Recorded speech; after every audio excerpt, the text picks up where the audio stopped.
I'm at least 2 engineers short right now, so I'm going to have to make a couple more. I must expand. Expand or die, right? There we go. My belt feels like that sometimes.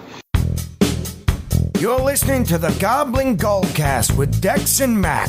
I got mouths to feed, so let's get this thing started. Time is money, friend. Good morning, good afternoon, or good evening, Azeroth. You're listening to the Goblin Goldcast, your guide to making gold in World of Warcraft. This is episode 4. I'm your host, Dex, coming to you from Napa, California. With me on Skype is my co-host, Mac, from Anchorage, Alaska, where the women like to say the odds are good, but the goods are odd. How you doing, Mac? Feeling a little odd today.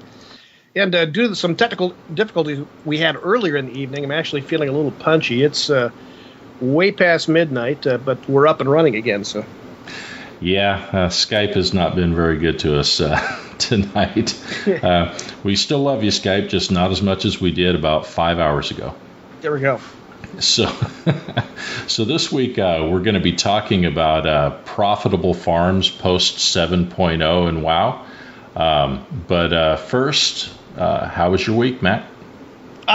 This week, unfortunately, I spent more gold than I made growing some things up. But on the plus side, my Sky Golem will be made tomorrow, my first one. Leveling a second engineer, so I should be able to put out 2 Sky Golems on one server and another on another server every month. Awesome. Still working on that. Half-Hill is profitable. I wasn't sure it was going to be at first, but it definitely is going to be. Yeah, it sounds like it. So you've had Half-Hill going, and that's how you've been supplying your Trillium and your Ghost Iron, right? Correct. Okay. Anything else besides that you've been working on? Just leveling other characters. I used my WoW passes to create 2 more accounts, so I can get another alt army to to help me out. Okay, so you're talking about the movie vouchers? Correct. Okay, I know you've been checking out different ways to make gold and preparing for this episode for the farms and so forth. We can get into that later. This week for me, I took a little cue from you and started my Half-Hill adventure there. Most of you know by now that I skipped Mists of Pandaria almost entirely, and so I never did the farm over there. And so with the changes in the game lately and the rarity of Trillium these days, I decided to go ahead and try that out. So I brought my first character through and spent the week bringing him up through and got him to Revered so that I could get a break on faction on my other alts. And then I brought 6 more through, and they basically did in one day what I think it took him 4 days to do, the first one. that double faction works really nice. Huh? Oh man, it was pretty pain free. I have to say. So I was on 2 accounts. I was bringing 3 on one and 3 on another, so I had them paired up. So doing the daily quest was a lot faster that way, and always looking for a way to trim time off. Have you been able to get your first snake roots planted yet? I did. I did on Dex on my main. I took him through and got that taken care of, and almost too exalted with him at this point. But the others, tomorrow will be the first day that I'll actually get to plant those, and so looking forward to that. So it's just moving along. I am just a hair away from Revered on them. Now, I'm actually bringing up a second alchemist on the server just because I ran out of. I would have made my Sky Golem today, but I ran out of Spirits of Harmony, so I couldn't do the Riddle of Steel as much. So if I get another alchemist up there, I'll be able to at least do the daily cooldown. Yeah. Yeah, it's a better way to go. The Riddle of Steel is only if you don't have enough alchemists to handle it. It's a far better way to do the other way, I think, because you can use your the vendor in at the Shrine of the Two Moons.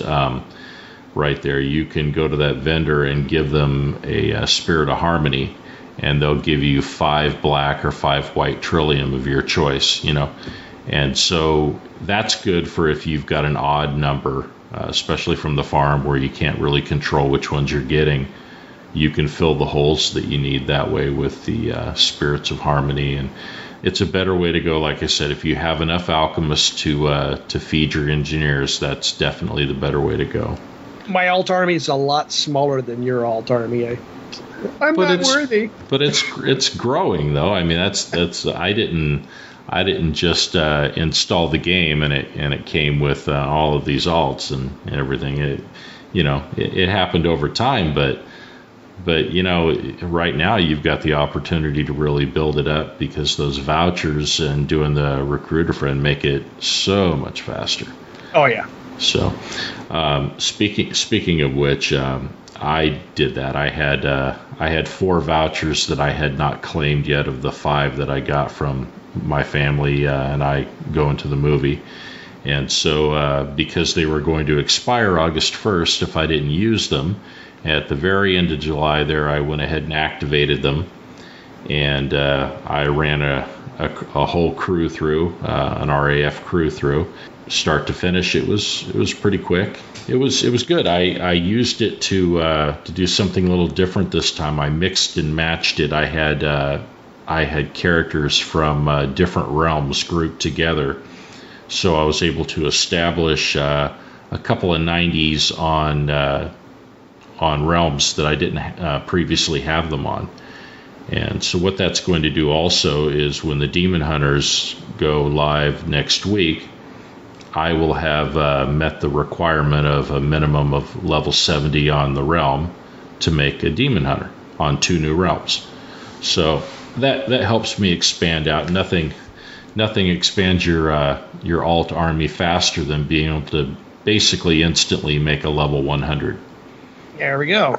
So that's the way I went. The other thing that I did this week, I did a lot of studying up on and going into beta and checking out. I went into beta to check out the Demon Hunter starting area to make sure I had a good grasp of how that was going to go. Looks like it's going to take about an hour and a half or so for most people to go through that starting area, which is not bad.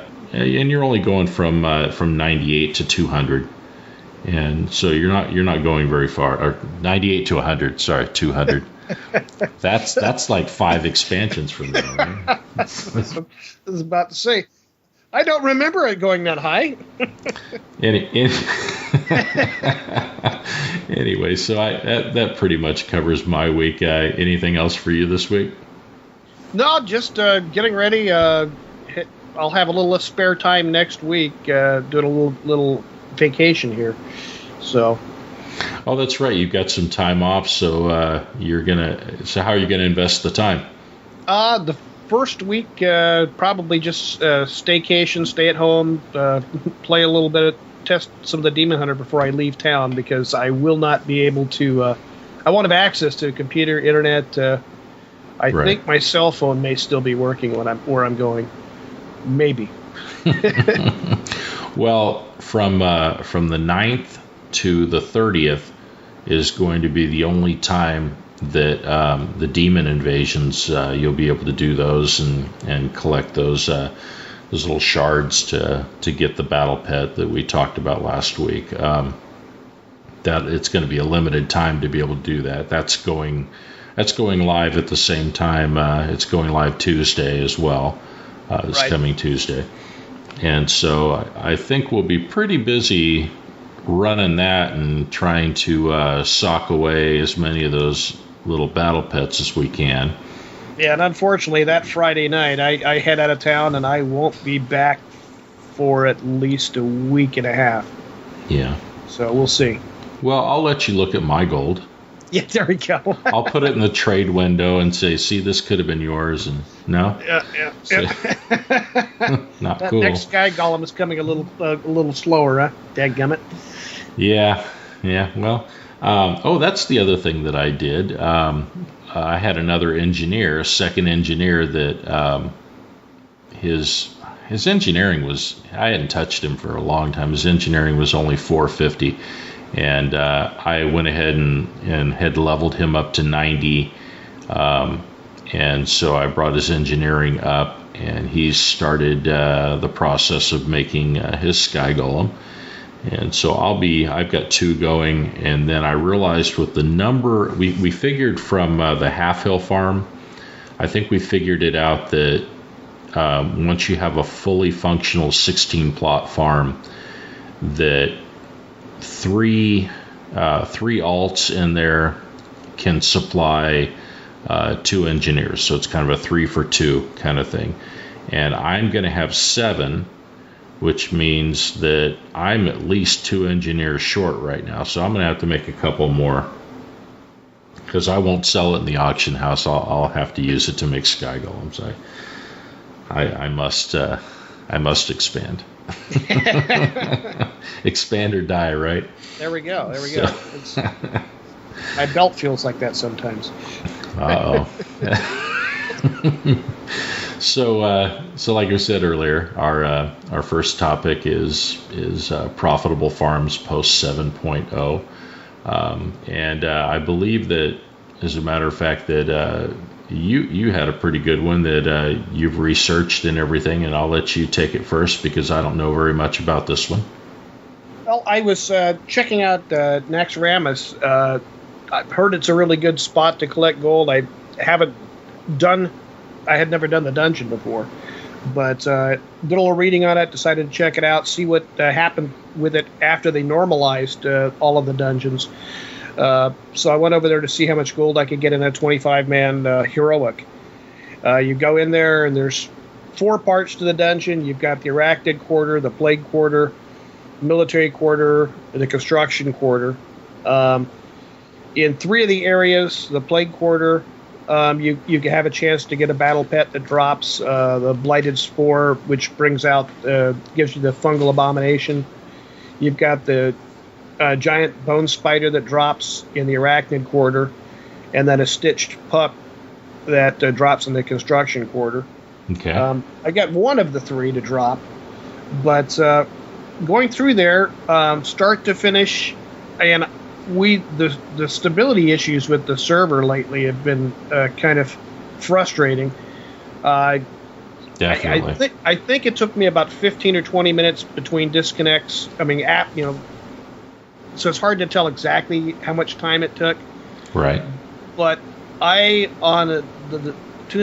getting about 1,400 gold in about 15 minutes or so, and I could probably do it a little quicker if I wasn't having the issues I was having. But that one, even though you can only do it once a week, you park 10 alts out front of that. That's 14,000 gold with 10 alts running through it, and do that once a week, and you've got some decent gold coming in just from one dungeon. Oh, absolutely. Yeah. No, I could definitely see that. That's definitely something to think about for an alt army. So now you said it was 1,400 for a run? I got about 1,400 for a run. I was trying to get an exact figure. My Titan panel normally does a good job of keeping track of that, but because the computer I kept getting booted out every time I'd log back in, it would reset it. So I had it written down how much gold I had at the beginning of it. After I finished doing it and sold all the drops inside of there, I made about 1,400. It's a rough figure. Okay, all right, and that was pure gold then. That was from gold from the bosses and gold that you got from selling the vendor trash, right? Correct. Vendor trash probably also selling boss drops and so forth. Right, correct. Right. Okay. Were there any? So I'm assuming within that figure there weren't any. There's no transmog figures from that or any. No. There's some. A lot of the stuff was soul bound, so I couldn't sell it. But I did get some heirlooms not heirlooms, but some transmog stuff out of there for myself. And there's some other stuff I'll have to do a little more research next time. But that wasn't calculated in anything to be sold in the auction house, like the battle pet. That's No. what I'm driving at. This is pure gold. That was just pure gold. Earlier this evening, the fungal abomination that you get out of there, that a level 25 one in our auction house is selling for about 3,000 gold or so. Okay. Do you know what the drop rate is of that? I'm not familiar. Is it real common? I'm not sure. I haven't. I mean, like I said, it was the first time I've actually run the dungeon today. I was going to run it on multiple tunes, but with the getting kicked out of there as often as I was afraid of stuffing an alt army out there. Yeah. Well, it would be interesting to note if that pet sells for 3,000 gold, and you said there are 3 different battle pets that can drop. 3 different battle pets. I got one of the 3 to drop. Okay. Well, if if you have a 50-50 shot of one of those 3 dropping per run, which I have no idea if that's correct, but if you got to consider that's going to jack up the profitability of the run. Right now we're just looking at pure gold figures, but I intended to do a little more research, but then we ran into some technical difficulties earlier in the evening. That's taken most of the night that I would have spent researching some of this stuff. Oh, absolutely. I mean, between our issues with dealing with Skype and World of Warcraft issues this week, it's been a rough time. I'm hoping that all of that gets worked out. We're having to, as a matter of fact, record this show a little differently than we normally do, and we're hoping for the best. But if it doesn't sound quite up to par with the other episodes as far as the production value, it's because we're going to be a little bit more limited on editing afterwards and making it sound a little better. But we want to put out a show. We didn't want to skip doing a show this week, and so this was really our only option. So thanks for bearing with us, everyone. So anything you'd like to? Well, first off, the dungeon the raid that you were in was Naxxramas. For those out there that don't know where that is, why don't you tell them how you get to that? I took a portal to Dalaran and flew from Dalaran to Dragonblight, and it's over there in Dragonblight above Winterguard Keep. Okay. In Dragonblight. Okay. Yeah. All right. And so when you get out there, anything anybody should know about it as far as things to watch out for? If you've never run it, the very, very final boss in there, Kurthuzad, or again, I'm not sure how you pronounce his name. Right. When everything started, he starts. These mobs start coming towards you, and I started running around trying to kill as many mobs as I could, and it kept ending the fight. You actually have to stand right in the middle of the room, let the mobs come to you, and just kill them as they come to you. And for people who raid, they probably know this, and they're listening to me saying I'm an idiot. And first time through there, I didn't read up that much on the dungeon before I went in there. I just heard about the gold from it. Right. I will be running it a lot more now that I got the gold out of it. But that one, easy to win the fight. Just like I said, stand in the middle. Right. Let the mobs come to you. Wait for the timer to click down, and then you'll get the final boss, kill him, and you're done. So basically in that raid you can mostly ignore raid mechanics at level 100 because you're so overpowered at that point, right? I had no problem at level 100 running through the whole thing. Raid mechanics, ignored them.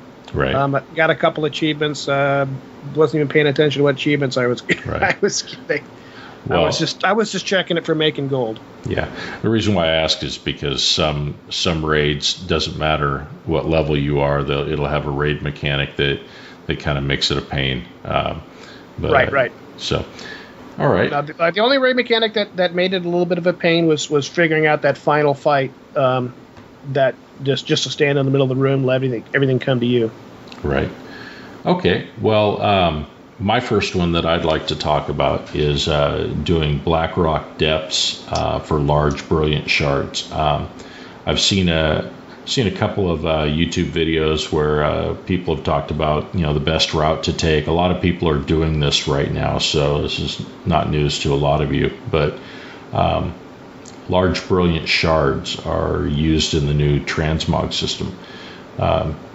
You have these tomes of illusion, and the way these work, you've got the different weapon illusions from the different X packs. And enchanters can make this particular one is Tome of Illusion Azeroth, and so it has all the old school effects. Now they don't have the abilities aren't with them, so it's not like you're not getting the enchant. You're only getting the visual. And once you have it, it's like a piece of gear in the transmog system. Once you have it, any one of your characters on your BattleNet account can use that in their transmog. And so a lot of people are looking for that. A lot of people are making it, and they're looking for the large brilliant shards, which is one of the it's one of the roadblocks for people that are trying to get it. So you need 10 of them. You need 10 of those for each effect. You need to make the tome.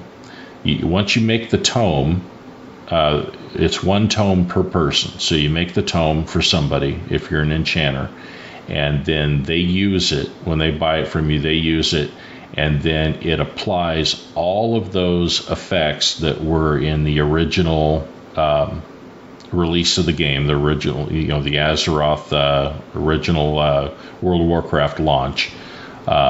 You get all of those for any of your characters you want to use. Just for once the tome is made, it gives you all of them. It does. So each person that plays World of Warcraft, if they want to have that, they only need that once. But for every person that wants that, they need 10 of the large brilliant shards. So a lot of people are trying to make these to sell them in the auction house. And what's ended up happening is it's almost more profitable just to sell the large brilliant shards rather than, if you're going to buy the shards and make the Tome of Illusions. Of course, if you're farming your own, it's a little different. But it's not just the large brilliant shards. You need 10 of those. And you also need 5 Essence of Fire, 5 Essence of Undeath, and 5 Essence of Water. And that combined will make 1 Tome of Illusion Azeroth. And so actually farming any of those ingredients can be profitable. It's just that the large brilliant shards are pretty predictable. And there's a couple of dungeons that make it pretty easy to get, but probably the best is Black Rock Depths. Black Rock Spire you can do as well, but that's the way you do that. There's a huge demand right now. Everybody wants them. Some realms, they're going for crazy prices. I've heard upwards of 200, 250 gold each. On our server that we play on right now, Dalaran, they're considerably less than that, but still it's I'm not sure what they're going for there right now, but I think it's about 50 or 60 right now. So a lot less than that, but still, when you consider that if you take an efficient path in Black Rock Depths, you can get about 100 of those in an hour. Even if you're only getting 50 gold each, 5K for an hour of running around an old dungeon and just whacking bosses one time and they're dead. Right. That's not bad. I think most realms are better than that. I think Dalaran's prices are a little lower on that, or maybe they, when I last looked, they hadn't adjusted up, quite as far as they were going to. Right. Prices will start coming up as we get more and more people coming back. I mean, some people will come back, as soon as the Demon Hunters go live. Others will wait until the new expansion completely comes live. But I think we've already seen a little bit of an influx of people coming back.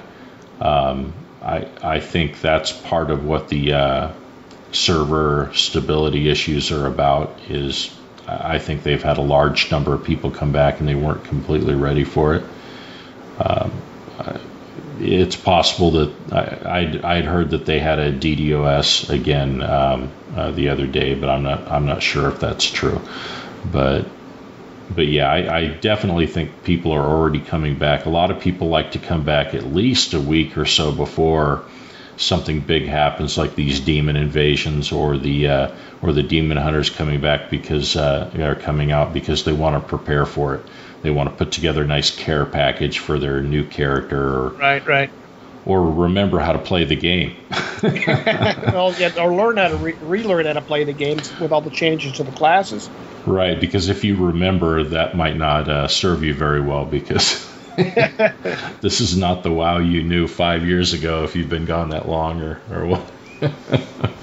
Well, the other thing that I was excited about is the Flight Masters. That had seemed to stable out here last week, and then just in the last couple of days again, you get on a Flight Master, you fly from one spot to another, and then you land, and it gives you 20 seconds till you have control of your character again. So that's happening again. Yeah, I noticed that as well. That's a shame, but it's they'll fix it eventually. They're just got a lot on their plate right now. Right.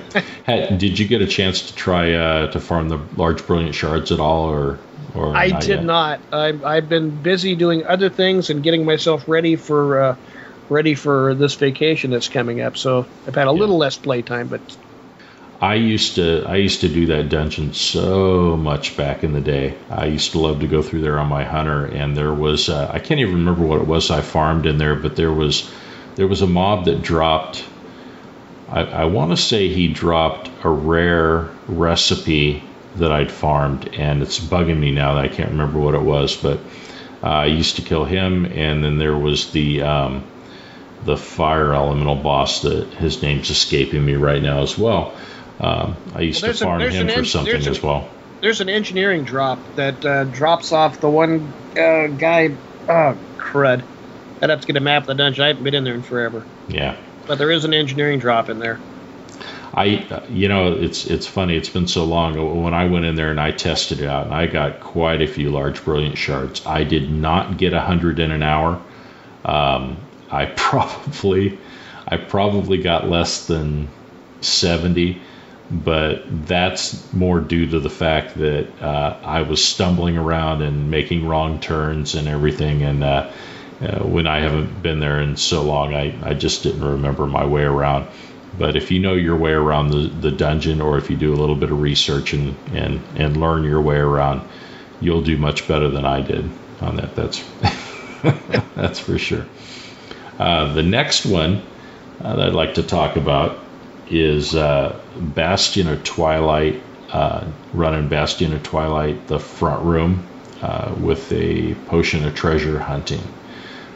Potion of treasure finding, I should say. This one's kind of a favorite for both of us. Yeah, it's good. It's good if you've got a tailor. Make sure the person you're bringing in there's a tailor for the cloth scavenging. Absolutely, because it kind of defeats the purpose if you're not. So definitely a cloth scavenger. One of the things that I liked that I got was off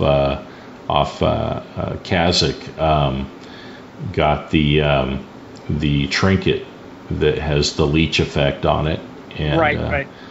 That's the one thing I wanted off of him, and I actually have it on. I think I have it on every character that I farm with. I think has it now, and that's nice because you can just run through and you can pull the entire first room that you kill and just wipe it out really quickly and not have to worry about. Even if you're a clothy, they're beating on you because even if you have crappy gear, like some of mine have, you're getting your health back so quickly from any damage that you do that it's completely unnoticeable.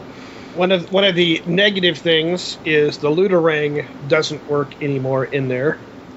Right. So you want to try extra hard to keep your mobs stacked on top of each other. Kind of a pet peeve of mine, by the way, since we're mentioning this, the Looterang being changed to being a toy and only working in Draenor. An issue that I have with that, I don't know why they couldn't have made it so that it worked with everything Draenor and before. If they just didn't want it to work in the new expansion, I don't know why they had to mess with it not working for the older expansions. Or at least in the expansion it came out with. Well, actually, that one is from Warlords of Draenor. It's the other Looterang that's from previous, and unfortunately, that one is engineering only, and they kept that one working. Yeah. But speaking of which, when I was in Mists of Pandaria, I was running the quest for setting up my farm. And a mob that I always watched for that drops an item that works kind of like and I'm forgetting his name, but he drops an item that works like the ox statue for monks. And so it pulls everything from 40 yards away. And I noticed that, I was on one of my characters that I didn't farm with. And I saw him up. I thought, well, I'll just kill him anyway. And he dropped it. I was like, too bad it didn't drop for a character that would really use it. And then I saw, well, it's a toy now. And I went from being excited that... Being really excited. I went from being excited that it could be used on all of my characters to being really disappointed when I saw that they also, when they made it a toy, made it so it only works in Pandaria. Oh, that's right. They nerfed it. Yeah. Yeah. So that again with that, making it a toy and making it only work in the expansion that it came out with seems to be a bit of a trend, and not real thrilled about that. But at any rate, like we were saying, getting back to Bastion of Twilight, as Max said, you always want to make sure that you have a tailor that has cloth scavenging, and that you're using a potion of treasure finding. What you do is you do get some greens that drop in there, and the non-weapon greens, the weapons you don't want to do this with, but the non-weapon greens, you want to send them to your character that disenchants, unless the one you're in there happens to disenchant. And I'm sorry? I said hint, hint. Well, mine isn't an enchanter. My tailors are most of them alchemists. But anyway, you get the hypnotic dust from that. If they're weapons, you don't tend to get the hypnotic dust. So it's better to vendor those. So what you're trying to do. Oh, and by the way, when you're disenchanting the greens, but also you're going to get a lot of Ember Silk, and you won't have as much hypnotic dust from disenchanting the greens to go with it to make the bags. So what you want to do with that is you want to make Death Silk belts that require two. I believe it takes two. It is getting late. I'm forgetting the name. When you combine the silks together to make a come on, help me out here. The bolts, yeah. So it takes.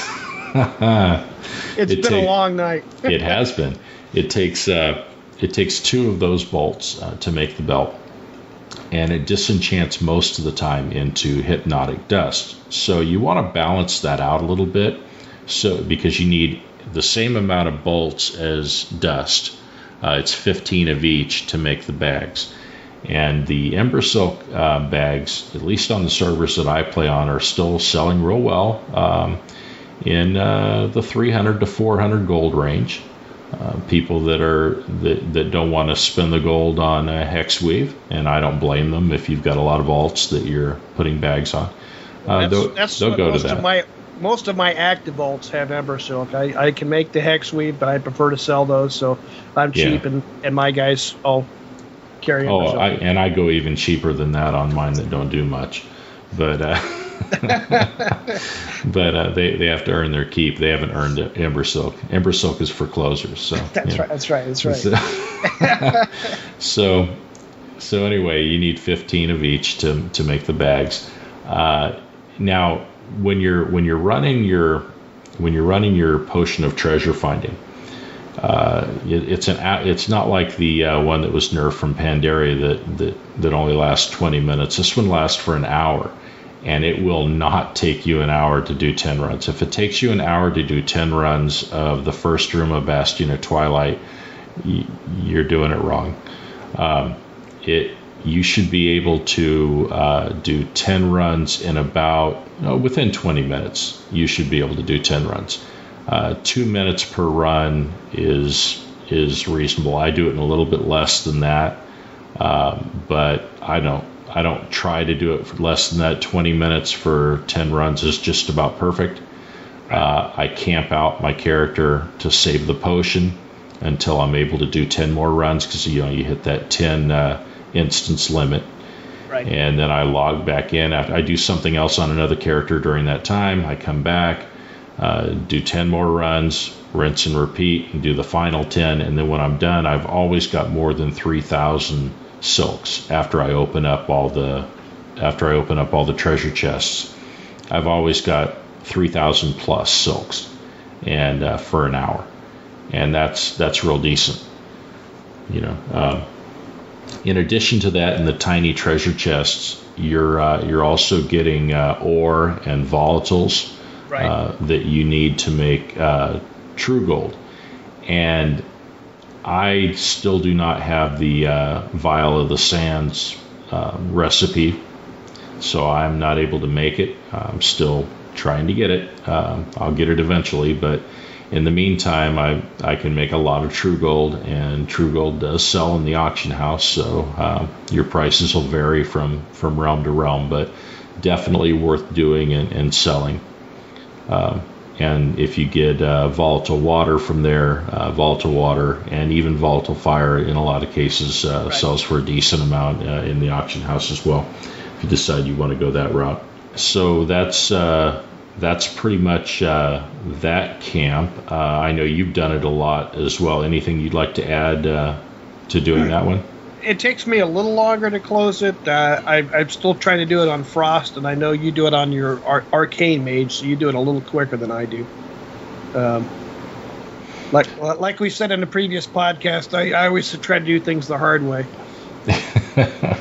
Yeah, and there are a lot of classes. A lot of people would used to do it with a balanced druid until they nerfed that. Starfall got nerfed, and I know I didn't do it that way, but a lot of people used the balanced druid to do it. I can fly through there with my Death Knight, but he just doesn't get as much because he's not a tailor, so he doesn't get as much Ember Silk out of it. Right. I just for me the Arcane Mage it just fits to do that, and mine is my Arcane Mages are all tailors, so that works out. That brings us to the last one that we want to talk about a little bit, and it kind of goes hand in hand with the previous one that we just mentioned, the Bastion of Twilight. And this one is the enslaved water spouts and the muddied water elements in Twilight Highlands for volatile water. They're in the same zone that Bastion of Twilight is in, the instance is in. So it's if you don't want to camp out after your 10 runs and you've got your potion running and you want to jump down to the lower area and run through and take out these water elementals, it's a way to go. It's an option, something you can do. And what you're getting off of these are you're getting the volatile waters. With the new loot system, it makes this a lot more profitable if you've got a group.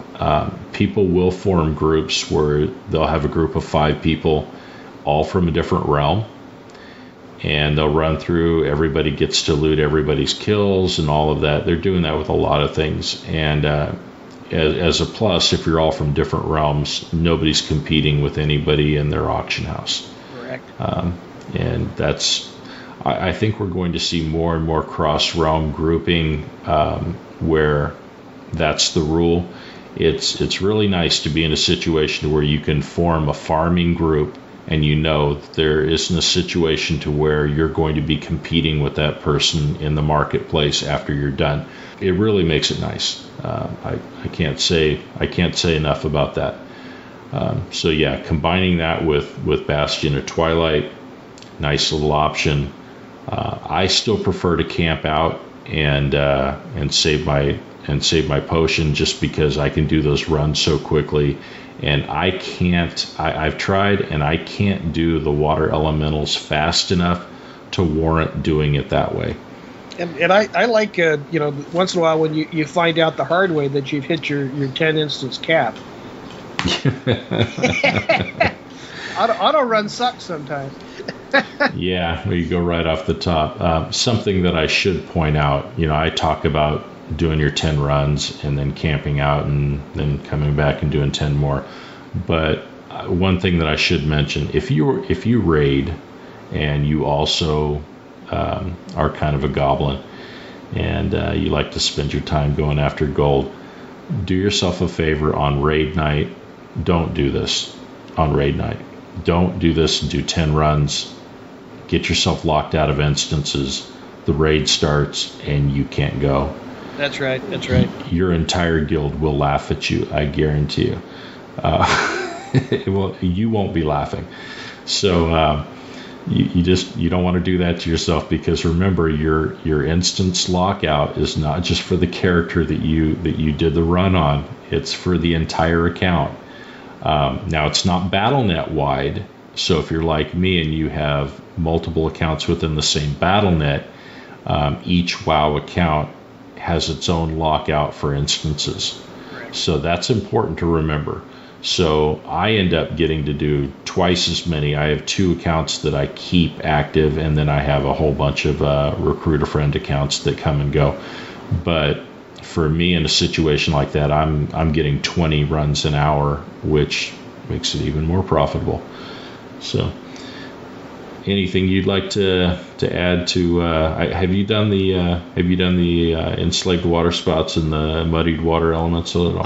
I have not done those at all, but because my mage is the one that's doing the farming out there, I'm actually bound right out there at the inn just below the Bastion of Twilight. So I just port myself there, use my Hearthstone to go there, and then I use my regular ports to go everywhere else, and then my garrison, when I want to go back to my garrison, I get my garrison Hearthstone.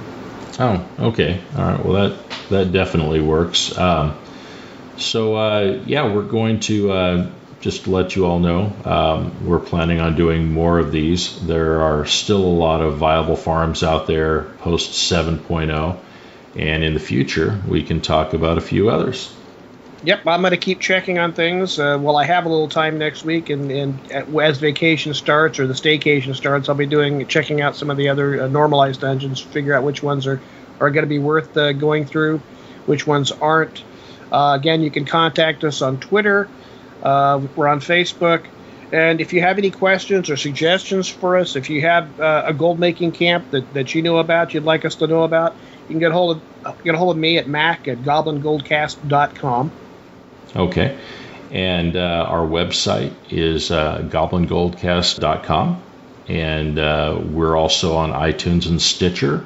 I had mentioned last week that, in fact, I've been saying that we're on Stitcher, and I hadn't received the message that we were on there, and I started thinking that we weren't, but they just hadn't sent me the message. We've been on Stitcher all along, and so I kind of felt foolish about that, but that's a good thing.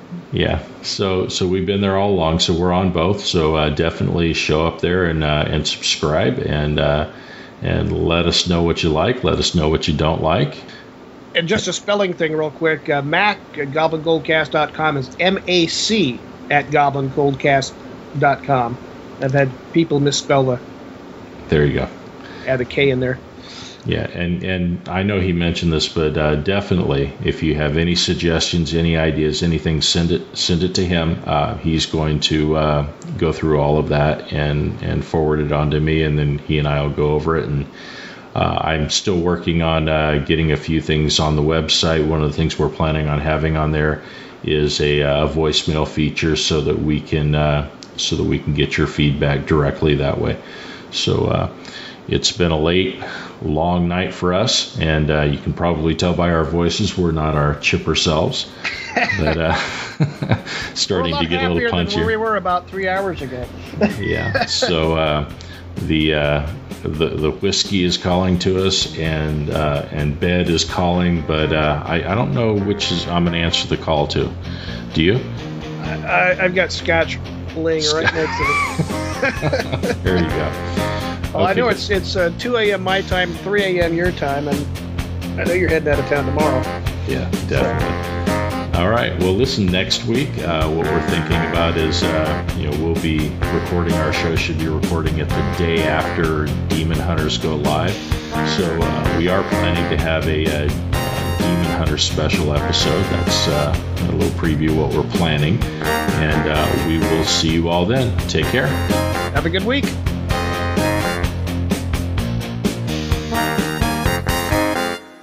I dabbled in gold farming, but I couldn't get the coins to sprout.